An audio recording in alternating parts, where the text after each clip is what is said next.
Mrs. Collins, Yes. Alex Haley says that you are so much more than Malcolm's sister. He said you were Malcolm's protector, his confidant. Tell me about your relationship with Malcolm. Malcolm was real. There wasn't one phony thing about him. He was just real. And when he got out of that bus in Madison, Michigan, to come and stay with me, he wanted me to know he was real. He said, "I'll never do anything to hurt you, Ella.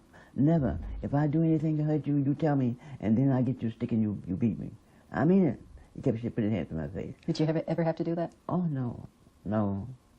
I have been mad enough to do it. But he would make up for it. He would go out of his way to make up a wrongdoing that he thought he had done. I wanted him to be a man, to act like a man, talk like a man, grow like a man. He was little, I got him. But he soon grew up to manhood. He was 7 years old when he came to live with you. Yes, he was a little fellow, skinny, his bones. And he grew up, and every day or so he'd come to warn me, I'm getting taller, I'm getting bigger. Look at my shoulders, look at my arms, muscles. Did you know, could you see in him then the man that he became? I saw more. Had he lived another 10 years, then the world would have seen it. Much, much more. I saw in him. After my father, what led me to concentrate on Malcolm, and the manner that I did, was my father's talking about it. Daddy would take him on the train. They go for a trip. Daddy was what they call a preacher. He was a preacher. They called him the Great Reverend Little.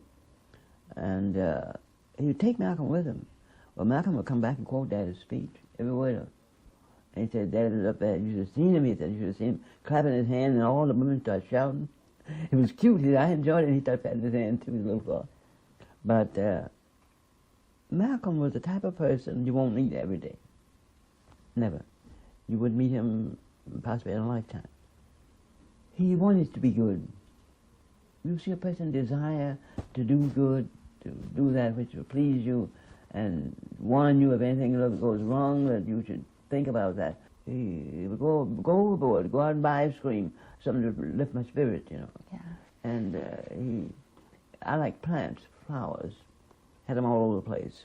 He liked plants. Every time he saw a different plant, my sister Ellla lives in Boston, he'd wait somewhere, another country, getting a plant to bring to me. That's wonderful. And he'd water it just like it was a baby and get it to me. Why? And I never asked him why he felt so devoted to me. I thought it came through birth. But in his autobiography, he talks about that devotion to you. He talks about time and time again when he had to turn to you, and he says, Ellla is the one person who never once really backed away from my cause. No. I didn't back away. The day he was in prison. Nothing to back away from if you love someone. Now, Reginald, my other brother, I love Reginald just as much, but Reginald would run away. He'd go off and stay a month. You wonder where he is. And Malcolm would do that. Malcolm said, I know you worry if I went away. If I left and didn't come home tonight. He never missed a night coming home. And him a stranger, too, in Boston. I worried because he was a stranger. And, can tell who he'd meet. He'd meet a different class of people than I would meet because I didn't go in the street. And who knows whether they're good people or bad people. Did Boston change him that? Is that what led to the prison thing, the people he met on the streets? Did Boston change Malcolm? To tell you the gospel truth, no. I would worry about that sometimes. I used to worry about Malcolm getting involved with the wrong people. He knew what people they were.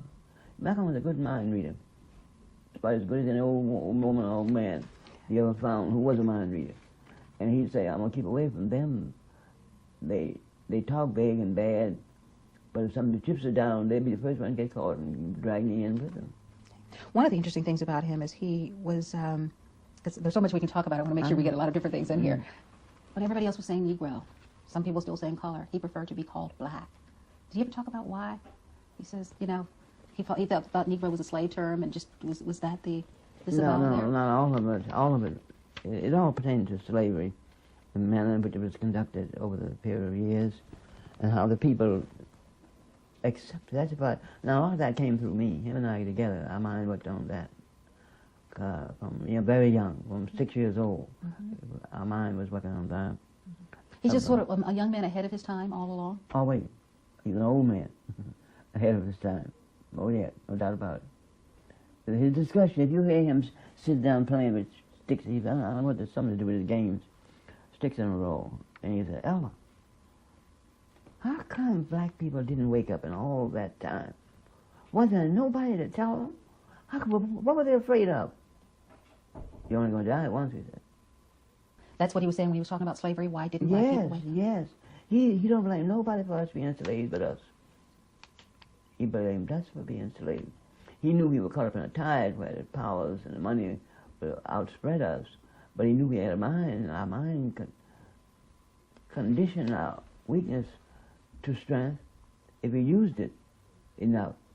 He came to you for so many things, for counsel, criticism, even financial support. What kind of criticism did you have for you? Oh, I got his hair short, for one thing. He had long, you know. His hair was blonde, you know. And he went and got it cut long. And then he put a great big wave in the top of it. The secret, I think, you know, he come in the house with his head on. Or any time he came in the house with his head on, he's hiding something.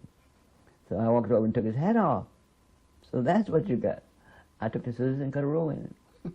Why were you always so willing to give for his causes at every step of his life? What was it about him that made you want to back him at some point people say you're grown now, you're on your own.